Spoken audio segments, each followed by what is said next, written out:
Kailangan mo ng registered agent para makapag-form ka ng LLC. At yun ang pag-uusapan natin sa video na ito. So, wag kang aalis, ha? Hi, si Coach Jonel po ito at ngayon ay gagawa tayo ng registered agent. So, note lang para sa inyo is hindi ka pwedeng gumawa ng LLC nang wala kang registered agent, okay? Isa sa mga requirements yan. So, kagaya ng virtual address, kailangan mo rin ng registered agent. So, wala kang choice kundi maghanap at bayaran yung service, okay? So, kung anong ginagawa nila, yun yung tatanggap lang naman sila ng correspondence on your behalf pagdating sa state.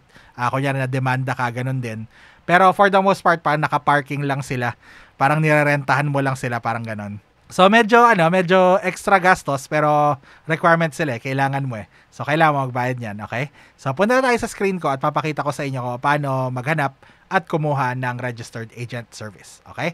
So, ito tayo ngayon sa screen ko. And then, again, sa Google tayo. Okay? Kasi wala naman akong sponsored na anything. Okay? So, i-google ko lang ay, dahil Wyoming yung napili ko, I hope napanood nyo na yung mga ibang videos ko sa virtual address. So, Wyoming tayo gagawa ng LLC. So, Wyoming ang hahanapan natin ng registered agent. Okay? Wyoming registered agent. Tapos, pwede naman kayo mamili ng kahit alin dito eh. So, kunyari ito, $49 per year. Hanapin nyo lang yung pinakamura. Again, this is something that doesn't matter. Ito, dito masasabi ko na hanapin nyo na yung pinakamura. Hindi nyo na kailangan ng extra services. Unless kailangan nyo ng mga, may mag-o-offer sila ng mga website, ganyan. Pero kung hindi nyo kailangan, LLC lang kailangan nyo, hanapin nyo na lang yung pinakamura. Okay? So, open natin to. $25 a year per total. Oh. So, tingnan natin to. Okay, hanapin natin yung pinakamura. Hindi ko alam kung bakit ito $199 ang mahal. $25 a year. Tingnan natin lahat. Okay? So, hanap tayo. Tapos ito, yung Wyoming State din, meron silang nire-recommend. Okay? I guess yan. Hindi ko alam kung ano yan. Pero, ganito, bago ka kumuha ng registered agent, maganda siguro na tingnan mo muna kung available na ba yung LLC name. Okay? So, kung napanood nyo yung una kong video tungkol sa LLCs, yung overview. So, isa-search nyo lang naman dito, okay? Kunyari, state, So, LLC name search Wyoming, okay? Tapos, hanapin nyo lang yung mukhang official, yung kung merong .gov, ayan. Kung wala, okay naman siguro yung iba. Pero ako, usually yung government yung hinahanap ko, ayan. Di ba may .gov? So, mukhang Wyoming Secretary of State. So, i-click ko yan, okay? Tapos dito, isa-search ko yung gusto ko. Kunyari, Coach Jonel. Okay? Coach Jonel LLC. Kunyari, isa-search ko na. Okay? Mukhang available. Walang results. So, tingnan natin yung contains din. Search. Okay. Okay, wala rin. No results found. So, okay. Clear yung gusto kong pangalan ng LLC. So, move on na ako dito sa, sa registered agent. Okay? Hanap tayo. So, tingnan natin yung pinakamura. Okay. Login. Start your business. Parang hindi ko gusto yung mga yan. So again, meron na ako nagamit pero hindi ko ire-recommenda rito kasi ayoko na mag-plug, okay? Lalo na hindi ko naman wala naman silang sponsorship. So ayan, ito. Kunin natin to. Get a registered agent, $25 total yan. So yan, check natin yan. Okay?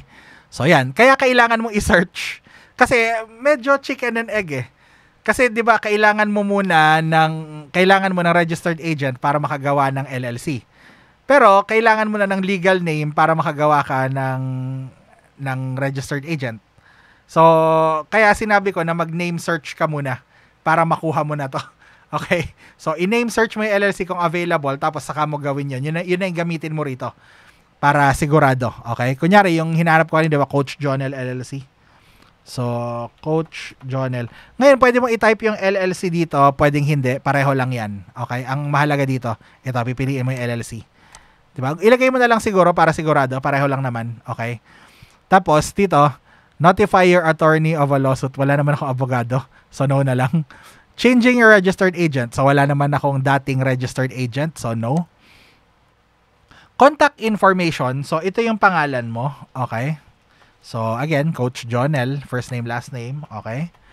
Tapos, phone number. Again, yung 639291234. Okay? Dito ngayon sa physical address, okay, ito, kailangan mong ilagay yung virtual address mo. Nakalimutan ko na yung address ng virtual address kanina. Pero kung ano man yun yung ilalagay mo rito. Okay, kunyari, 123 virtual address. Okay. Kung ano yung virtual address na nakuha mo, okay, yun yung unang step. Okay. Tapos, city. Ano kasi city na yun? Kunyari, Casper. Kung di ako nagkakamali, Casper yon. Tapos, state ay Wyoming. Okay. Tapos, zip. So, nakalimutan ko na yung zip niya.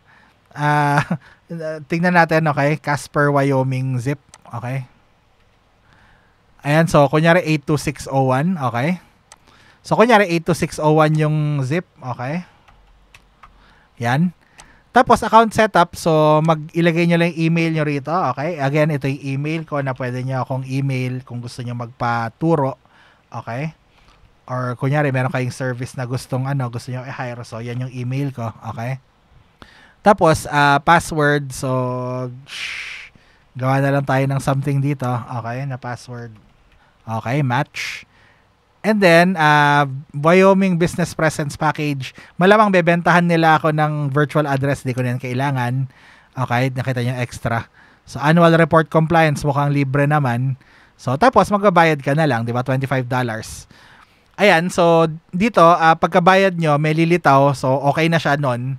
May bibigay lang sa inyo na piraso ng impormasyon tungkol sa registered agent ninyo, parang pangalan nila, address nila, parang ganon. So, ayun, kailangan nyo lang yon na i-provide dun sa space kung saan, parang required siya dun sa LLC setup. Okay, sa Wyoming kasi pwede kang maggawa ng LLC nang walang, paper, parang ganon na electronic. Tapos mabilis lang within the day. Actually pagkatapos mo okay na siya. So yun ang kagandahan ng Wyoming, mabilis. So ganito yung magiging itsura ng registered agent details nyo. So sorry kung nilabuan ko yung iba kasi syempre sa ibang tao ito. Pero yan, ganyan lang. Ilalagay nyo lang yung yung information na yan, yung address niya, yung Northwest Registered Agent Service yan, parang ganyan. Depende, alam nyo yan. Ilalagay nyo lang yan dun sa space kung saan kailangan nyo siyang ilagay sa LLC application. So, sa ibang video ay papakita ko sa inyo kung paano yung actual na sign up dun sa LLC. Papakita ko rin sa inyo kung paano yung pagkuha ng EIN ng mano-mano. Okay? So yun, kung kailangan nyo ng tulong sa paghahanap ng products, kunyari hindi nyo alam kung paano at gusto nyo matuto, so check nyo yung link ko sa ibaba, sa description. Meron akong program para maturuan kayo mag-product research pagdating sa online arbitrage. And eventually, magkakaroon na ka ng wholesale and private label versions. So tingnan nyo lang po sa link sa ibaba. Okay? Tapos, kung nagustuhan nyo tong video na to at nakatulong sa inyo, huwag nyong kalimutang i-like. Tapos, kung meron kayong mga comments, questions, suggestions, or kung may gusto kayo ipagawang video sa akin, ilagay nyo lang sa comment sa ibaba. Tapos, syempre, huwag nyo kalimutang mag-subscribe para matawa naman ako, di ba? So, maraming salamat po. Si Coach Jonel po ito, and I will see you next video. Bye!